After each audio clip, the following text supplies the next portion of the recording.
I need to make this quick, quite frankly. I need to make this quick because there is somebody currently upstairs who might be watching me, and the pet shop next door, the staff are already here. Do you know, I am not liking the look of my face today. I feel like recently, the more I've looked at my face, the more I've disliked it. Which isn't really a good way to go about your life. We've had a lot of avoiding mirrors for the last few fortnights, but sometimes I think fortnights? The last few fortnights? Who speaks like that? Apparently I do. Well, for a fair bit of time now we've been avoiding mirrors. In fact, making videos has been one of those difficult things because you constantly have to look at yourself. It's why the two that I've made so far, they're not edited yet. But I do think that these are feelings that we all go through. Especially as somebody who used to weigh considerably more, there are certain times when you still get reminded of the thoughts that you had before and they don't leave you. And even though you can know you've lost all the weight, it doesn't matter. There are certain times you'll just look at yourself and it'll be as though nothing's passed at all because you were in that regular behaviour of constantly being down on yourself. And so I'm kind of at that point at the moment. It's a weird one. I just don't feel like I've got the head or the face that I had. I've had a tiny bit of food with sugar and fat in this week as well. The pet shop's girlfriend's left. She's going across to the supermarket. Yeah, so due to the cold, I've had some foods that had a bit more sugar and fat in than I would like to have. And so I constantly spend my time, if I'm near a mirror, looking at myself thinking, that's that little bit of extra sugar. That's that little bit of... I know there's like a whole way of changing things, and you know, people will still compliment me and stuff, and they have done, because they might not have seen me in a while, but I just think, oh, you're a fibber, you are. You're a fibber. You've noticed something is looking awry, and you're trying not to bring it up. Anyway, that's where we are. It's Saturday. Didn't mean to start out on such a glum note, actually. I just looked at myself and immediately just, yuck. But I'm sorry about that, people, because I feel like you put that out into the world and you kind of giving people free rein to say similar things to you. So maybe I'll edit that part out. I don't know, maybe I'll allow it to remain just to show that we have these sorts of days. I don't know. I actually came here because I recorded a Woolgathering video the other day, which was Thursday, and I didn't say anything of which I'd planned to say. Indeed, I've not watched that video back because of aforementioned reasons. And my Christ, I just know that I rambled about nothing for a really long time there. One thing that I wanted to talk about was the fact that people have been contacting me to ask me where to acquire my books, because my books, because they don't wish to support Amazon, which is fine. When I first started out printing my own books, I wasn't printing them with Amazon, I was printing them with another company that Amazon bought out, and my books all got transferred over. However, my books are available through my website, which is always linked in the description, but is www.variousaltitudes.com/books. If you click on the books that you want and go through, then you'll be able to click add to basket or whatever it is, and you can get them there. I've also discovered that Blackwell's do seem to have copies, or can order at the very least, Our Doris and Indisputably Doris, and they ship worldwide. I believe that in certain cases, Barnes and Noble in America might have the book. When I checked their websites, they had the first two on there, which would make sense because they were the first two that were printed before the shift over to Amazon. And oh yeah, well, in the UK you can order from Waterstones, and for whatever reason there's some issue, you can't order an Heir to Murder through the Waterstones website, but every other book should be on there. Also, eBay and some second-hand book sites do have copies of the book available. And yeah, it is just a case of searching for those alternatives. I know a lot of people don't wish to support Amazon anymore, and I can understand it.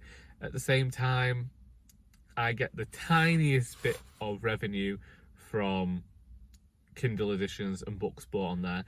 I am a bit better off if you do purchase directly from me, because I think that I think I get about 54p per book or something when it's acquired through me, after all of the costs have been taken off. Whereas if you buy it directly from my website, then I get better than I would do if you purchased it off Amazon. But I think that's the same for everybody. But yeah, thank you for showing interest in my books, and I do hope that should you find them and should you buy them, you enjoy them. Don't know why Pet Shop's Girlfriend is here so early, actually, because Pet Shop's Girlfriend doesn't usually arrive here this early. Pet Shop's Girlfriend doesn't usually get here doesn't usually get here. Pet Shop's nobody's usually here at this time on a Saturday. Admittedly, I am here a bit late because I had to change the laces in my shoes. Still haven't washed my boots from the big walk I did with my sister all those weeks ago. So I'd moved my black laces that are in these trainers into my shoes, but then I didn't think that these jeans would go with just normal black shoes. So rather than go downstairs and find my white laces or do it last night, I relaced them this morning, so it took me a few minutes. I could have done it last night as well. In fact, last night I could have finished reading the Book of Dust, because my mother had gone to visit my grandmother, and so the corner I like to sit in was free, and admittedly I did go and sit there from about 8:30, but I could have been sat there the entire night reading the Book of Dust, because the soaps weren't on, but everyone was going on about this Taylor Swift All Too Well video, and song, and I thought, well, do you know what, let's see what a 10-minute song is like. Blooming heck, I thought, I can see why this isn't 10 minutes. 10 minutes. 10 minutes. I think you've got to be a proper dedicated fan to dedicate 10 minutes. It's like when Meatloaf used to do a really long song as well, and half of it was just instrumental. Admittedly here it's not instrumental, it's just certain lyrics, but sometimes I think the lyrics that get cut just aren't the most hard-hitting. I don't know. You know, see what Little Mix were up to with their new songs on their album. And I thought, Charlie, you're old. You're old. Because I just sat there listening to this music and thought, you're old. Or the music wasn't for me. Which is fine. I don't know why it's not for me. I've never questioned that, really. I think this is what happens when you're brought up on ABBA and Elvis Presley. My parents never listened to anything different. In fact, when I was younger, a surefire gift to get was just something associated with ABBA or Elvis. And then you get older and you find out that they actually had other interests. Like my mother had a big thing about the Bangles and the Cars. And my father, well, he's always been into westerns. In fact, he was quite happy when I chose to watch A Fistful of Dollars with him. You know, the Man with No Name trilogy with Clint Eastwood.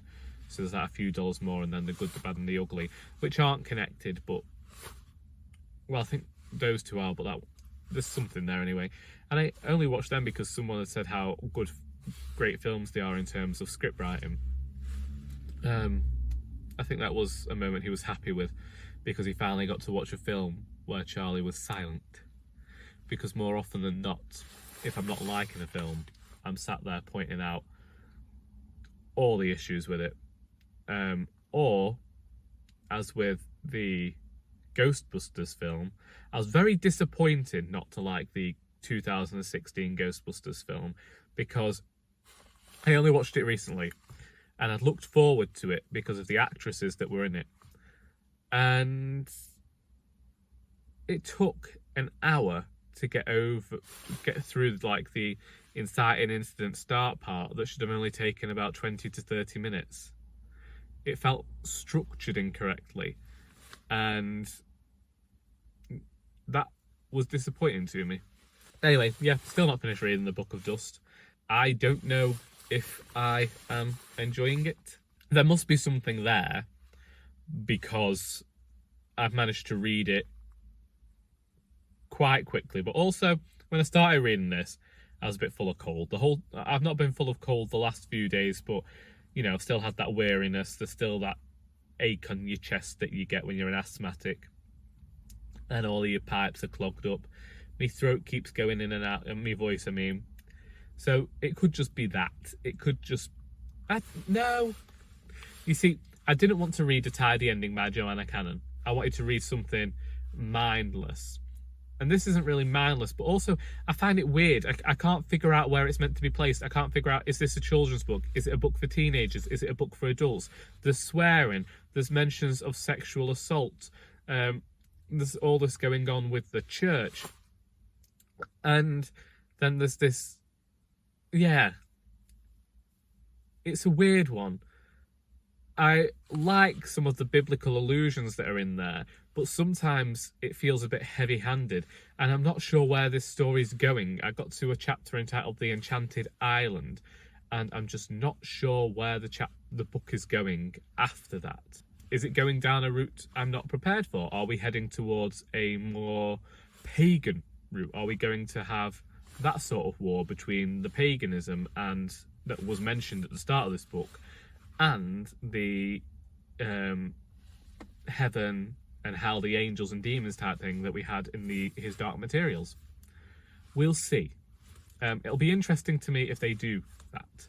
Otherwise, Dinner Ladies has returned to BBC iPlayer, so I put out a tweet talking about how I was going to disappear from the universe for a while, because if you didn't know, Dinner Ladies is my favourite television show, and I watch it perhaps much more than the average person. I mean, I'm a bit annoyed with myself that for the first time in 20 years of watching, I realised who an actress was.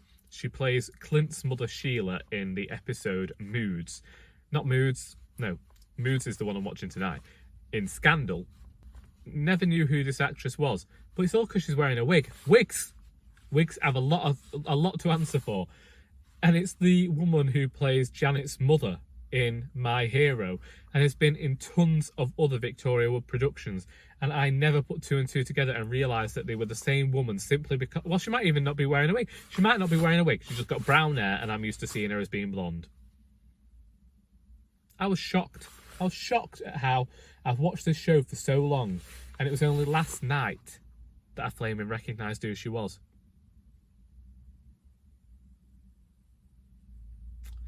That's poor. Thursday night when I watched the first episode again, which is Monday, and I finally got a joke that Jean says about she wanted running foliage or something, but Keith's anti-ivy.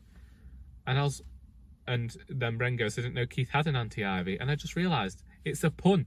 He's not got an anti-ivy. He just don't want ivy at the wedding. I was like, oh my Christ, Charlie. How could you not get such a simple joke? But there you go. I think that's the measure of good comedy, that after 20 years of watching, I can still go back and find more. But again, admittedly, I didn't get most of these jokes when I was a child. I did find huge parts of it funny.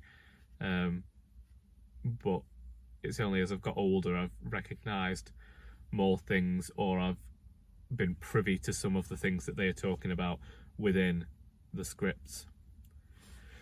I think my manager's going to be here soon, so I might have to call this a day here. So far, no writing updates for you, but if anyone's in the Macclesfield area on the 1st of December, the Macclesfield Writing Group will be holding, we're merging with Poems and Pints on the 1st of December from 7:30, and we're going to be doing our seasonal readings where we've got to, well, we haven't got to, we will be reading seasonal poems, some festive, some about the season, some Christmassy, some not so Christmassy. I still haven't figured out whether I'm going to write anything new, a piece of short prose or some poetry. some exclusive Dorises have been shared there before that will probably never see the light of day. Once upon a time, I considered doing the 12 days of Our Doris or something, where it was going to be 12 different stories about Doris at Christmas, and then just decided not to, because there's really, I've done 3 Christmas stories already now that are in the actual books, so you can go and peruse them. Well, you can't peruse the one in Royally Doris, it's not out yet, but I do want to. I don't know whether I'm still having this holiday this week, you see, because with being off sick last week, I don't know whether I feel comfortable taking that time as well. But if I am having this holiday, then I want to use it to make those changes to the start of the book, and then I want to get the book off to beta readers, because as you know, I edit as I go along. This was just a big major edit that I didn't do, so I hope that I don't have much editing to do. But I want sent to beta readers, and then whenever they get back to me, I will be contacting a certain person to see whether they will be kind enough to edit Royally Doris. And then will the book be out next year? I hope so, because it will have been 2 years since I published a book in February, and I like to keep it every 2 years. I know that you had one in 2019 and then one in 2020, so technically I'm 1 book ahead. But that was back in when I thought that I'd be getting a really big shift on writing wise, and it never happened. Anyway, I think I am going to call it a day there. Traffic is awful because people have started skipping the red light coming through these temporary traffic lights, and then it's causing a backup because people are turning left and things are coming straight ahead, so stuff is getting stuck going back to Macclesfield. So last night it took me 45 minutes to get home. I got through 10 songs on a Christmas CD, and quite frankly I am now so sick of Christmas music, and it's only November the 12th. Why was I listening to Christmas music in November? It was the only CD I had in my car. Anyway, I'm off. If you want to talk about anything that I've talked about in this video, then please feel free to do so in the comments. I'm sorry about starting off this video so glumly earlier. And I hope that you have enjoyed this video, because until next time, that is all.